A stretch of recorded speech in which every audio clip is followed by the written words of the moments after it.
Hello again, John. Uh, this is my video for the Week 2 contest on a project that I have completed. Last semester, for one of my classes, we had to design a project to run the entire semester. We would design all the experiments to go into it, run all of our tests.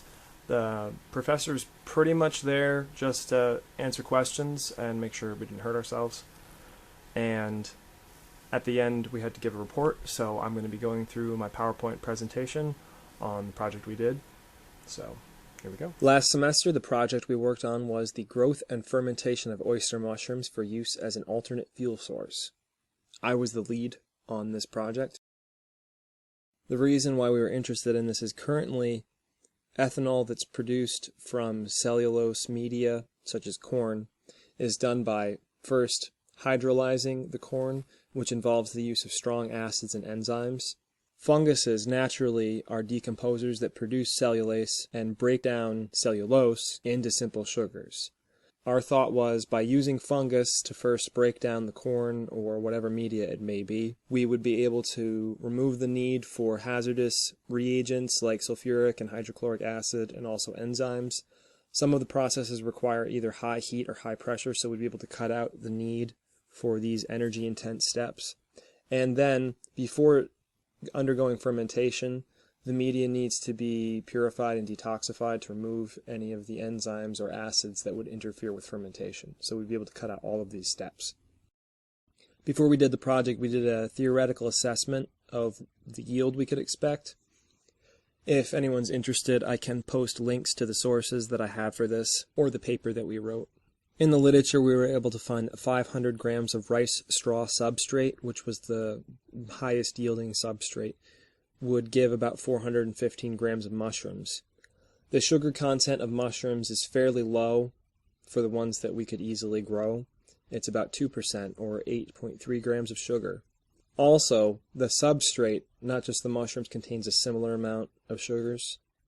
The theoretical yield for fermentation is about 0.5 grams of alcohol per gram of sugar. So if we do the math on that, about 2.1 milliliters of ethanol created per kilogram of substrate. This is very low compared to the current industry standards which use hydrolyzing. However, oyster mushrooms are far from the optimum fungus to do this. Other funguses have a much higher cellulase activity and would give you probably a higher yield in sugar content.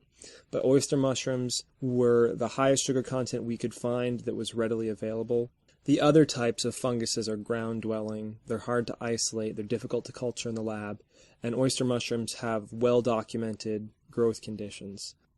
Because of these difficulties, we decided to go with oyster mushrooms because it greatly simplified our project, because we had a limited amount of time.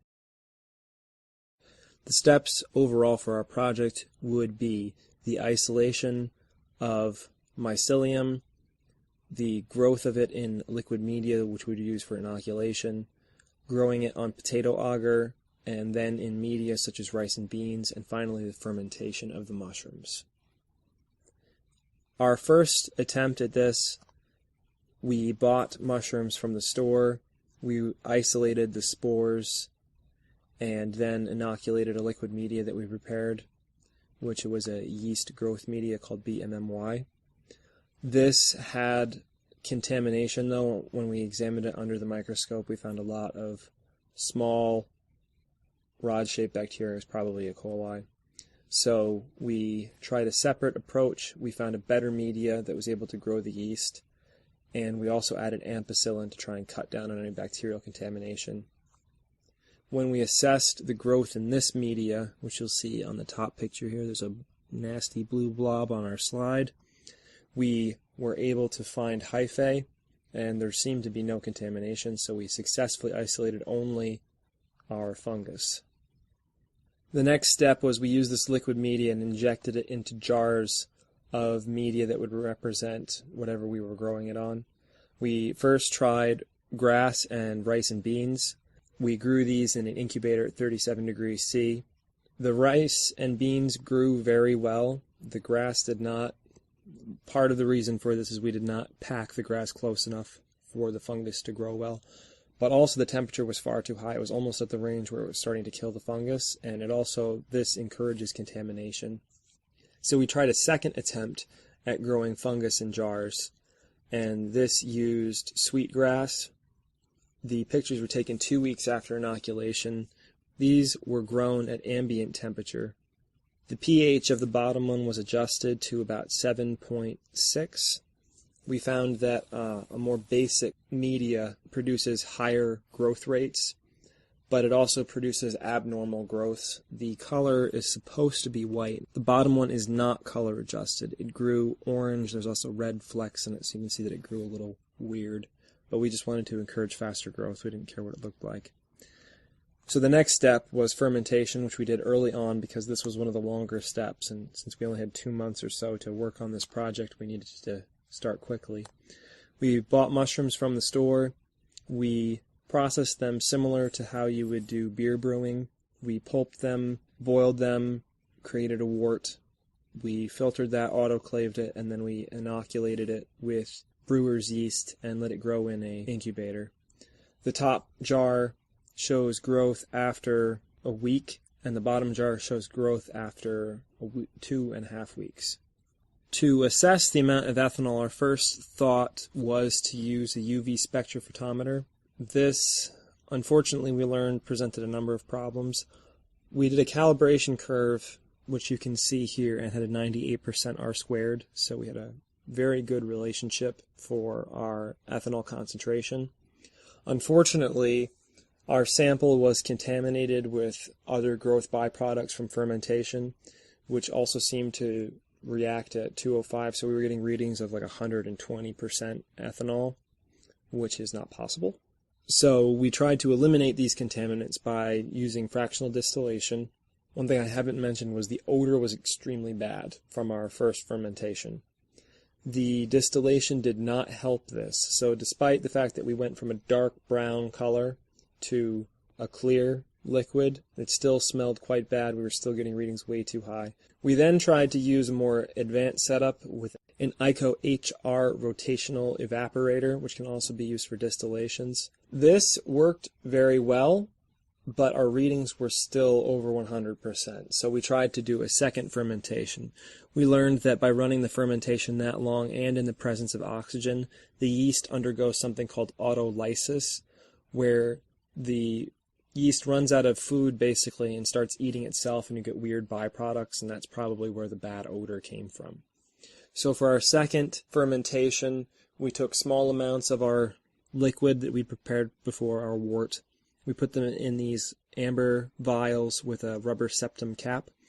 We boiled it to purge any air and then used a needle to inject liquid yeast to inoculate it and then let them ferment for 5 days, which is the suggested length of fermentation. To try and eliminate any of the extra byproducts, after again using the ICO-HR to ferment the resulting liquid that we got, we ran it through our improvised activated carbon filter. This removed any odor and left us with a clear liquid. And also when running the UV spec, we got numbers under 100%, but they were still far too high to be believable. It was between 70 and 80%. And we did not have enough sugar to get 70 or 80% alcohol. So we had a really large problem with assessing alcohol concentration. It turns out that this is a very hard thing to do, and many of our professors actually said that we picked probably one of the hardest things that we could have done.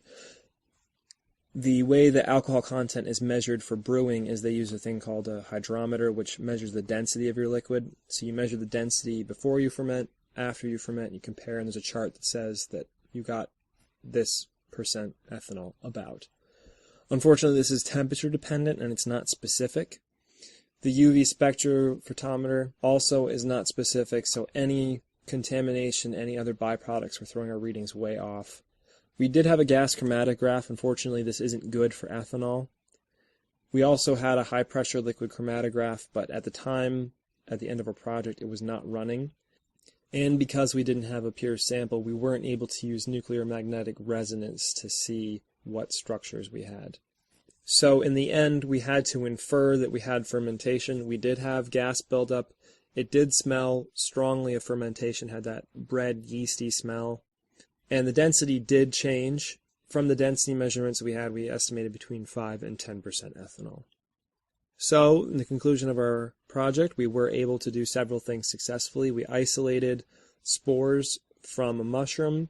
We grew these in a liquid media without contamination, which was, after we figured out, was a simple and easily repeatable process. We figured out the proper growth conditions for jars and that the grass media was excellent for growing. And we also discovered that assessing ethanol content is extremely difficult. So further research we said on this would be using a different fungal species which would be better able to digest cellulose, finding an optimum pH that would encourage this growth. Also, we found out afterwards that a much simpler assessment was to assess the amount of sugar, which we could have done before fermentation, but we didn't find this out until our project was almost over. We also weren't able to assess the optimum time to harvest the mushrooms, or the fruiting bodies as they're technically called, because again our project had to be completed within about 2 months and we didn't have enough time for them to get to their complete growth cycle by the time we figured out the right conditions to grow them in. So that was the project I worked on. It was interesting and I learned a lot and a lot of problem solving, and it was a fun project to work on.